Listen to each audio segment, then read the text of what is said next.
Bismillahirrahmanirrahim.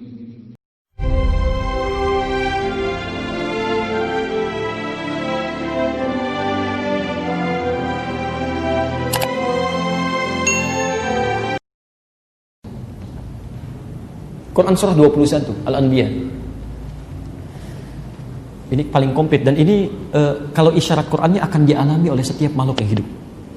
Quran surah 21 ayat 83 sampai 92. Catat saja dulu, nanti dibuka kemudian ayat 83 sampai 92. Ini ibu dan bapak sekalian, saudara-saudariku, ini adalah gambaran dari Quran tentang kisah para nabi dan orang saleh yang mengalami persoalan dalam hidup.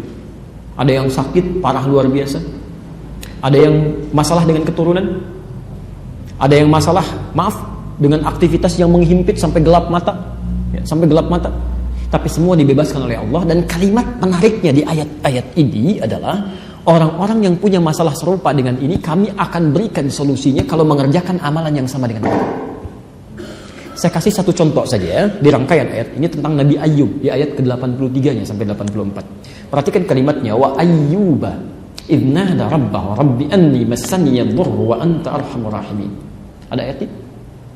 Quran surah 21 ayat 83. Wa ayyuba, biasanya kalau dalam bahasa Arab kalimat pertama dalam satu rangkaian kata itu biasanya menggunakan harakat dhammah rafa. Al-masjidu kabirun, hampir tidak dikatakan al-masjidah, selalu al-malu wal banuna zinatul hayatid dunya, pelan-pelan. Di sini pakai a, wa ayyuba. A itu harakatnya, fathah, kasrah atau dhammah?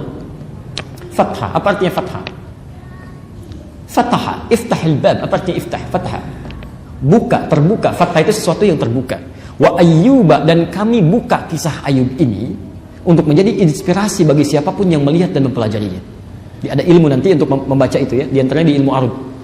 Kenapa harakatnya fathah, nasab, kuat, nasab itu kuat. Seakan-akan ingin katakan kami buka kisah Ayub ini supaya jadi inspirasi untuk Anda menjadi motivasi yang kuat dalam kehidupan. Idnada rabbah, ketika beliau menyeru pada Tuhannya, diuji dengan penyakit luar biasa, Bu ya. Tapi jangan ngarang ya.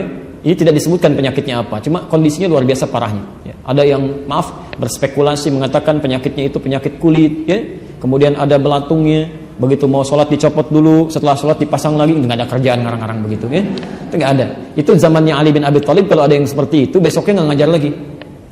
Itu cerita-cerita yang muncul di masyarakat yang tidak ada sumbernya. Jangankan hadis sahih, hadis palsu aja nggak ada, tidak ada. Itu karangan Israiliyat yang kemudian dipopulerkan kembali. Taib, penyakitnya luar biasa, cuma diisyaratkan tidak pernah, mohon maaf, dialami oleh orang sebelumnya dan tidak akan diderita oleh orang setelahnya. Dan bukan cuma penyakit ini saja, kalau dirinci, ayatnya dituliskan sampai 84, ujiannya itu tiga.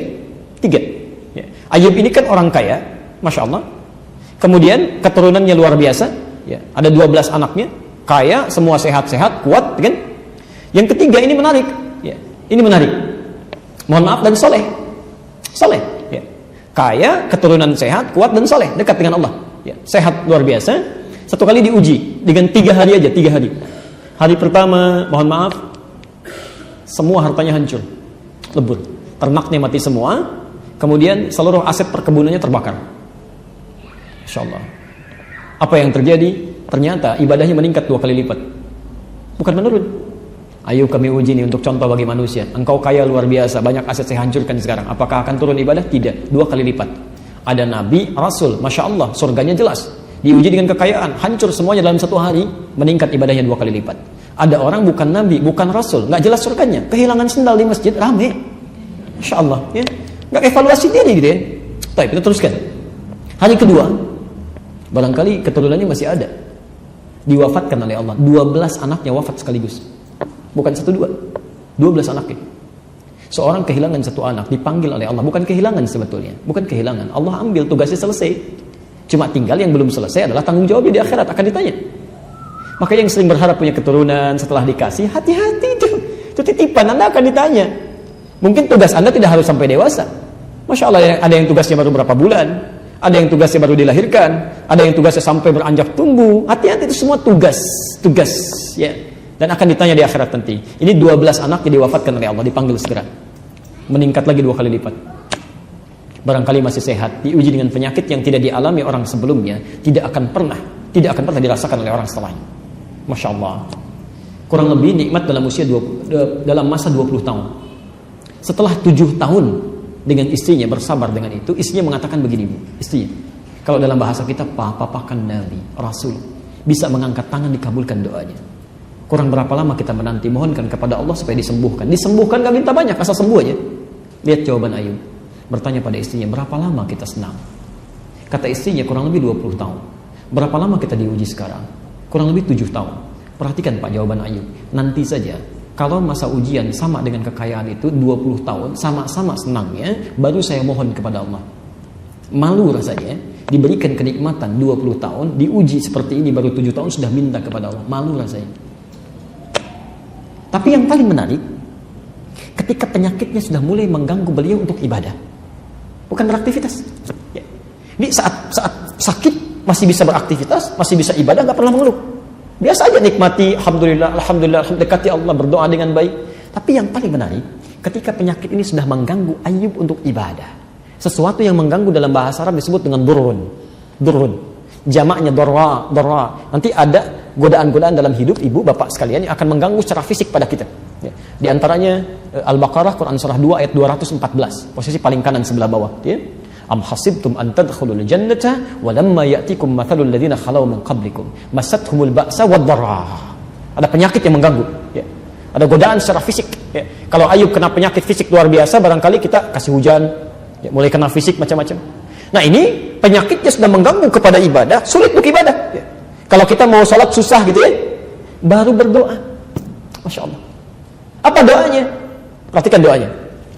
Rabbi anni massaniya dhurru wa anta arhamar rahimin. Perhatikan kalimat doanya. Ya Allah, penyakit ini sudah mengganggu saya untuk bisa mantap menunaikan ibadah kepadamu.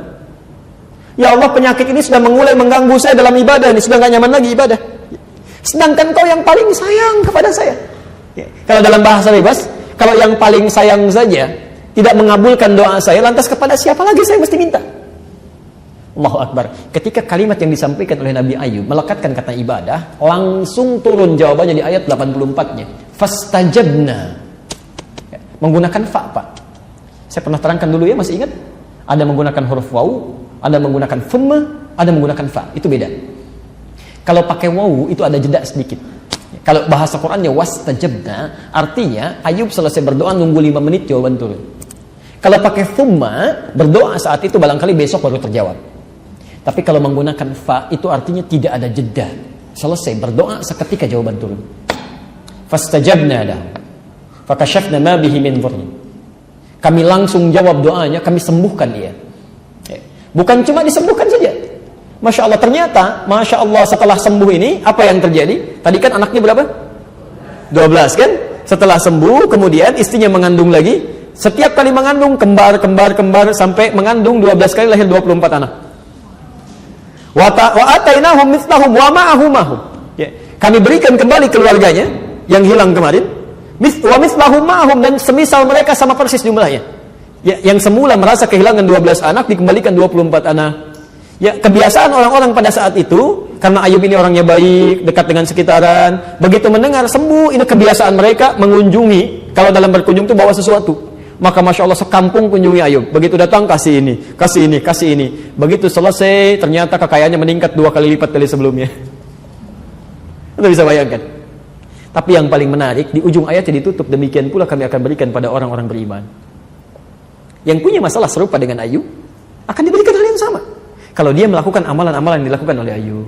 Di antaranya apa? Para nabi itu meningkatkan ibadah. Ini. Bahkan dalam sakitnya pun yang diingat ibadah. Jadi kalau antum sedang punya masalah, dahulukan kepentingan ibadah dulu. Ibadah. Itu yang susah cari pekerjaan. Apa motifnya? Jangan-jangan cari kerja untuk dunia aja, itu lama jawabannya. Lama. Hadirkan untuk ibadah, minta untuk ibadah. Ya Allah, mohon tunjukkan pada saya misal saja. Antum pengen 1 miliar misal minta ya, banyak banget kan, ada kepentingan tertentu. Hadirkan dulu kepentingan ibadah, baru yang lain ikut. Ya Allah, Hamba sudah berusaha ya Allah, beribadah sholat sedapat yang hamba minta.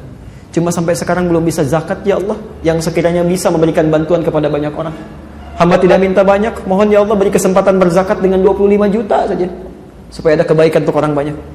Zakat itu berapa persen? 2,5%. Kalau minta zakat 25 juta, artinya minta berapa? Masya Allah. Coba cek ya, jangan-jangan yang sakit minta sembuh karena pengen sembuhnya aja, ibadahnya nggak ada. Kamu ini dikasih sehat, sholat enggak, dikasih sakit enggak, zikir juga, sekarang pengen sembuh lagi. Kapan kamu mau ibadahnya? Sehat enggak ibadah, sakit enggak ibadah, sudah sakit pengen minta sehat lagi. Kapan mau ibadahnya?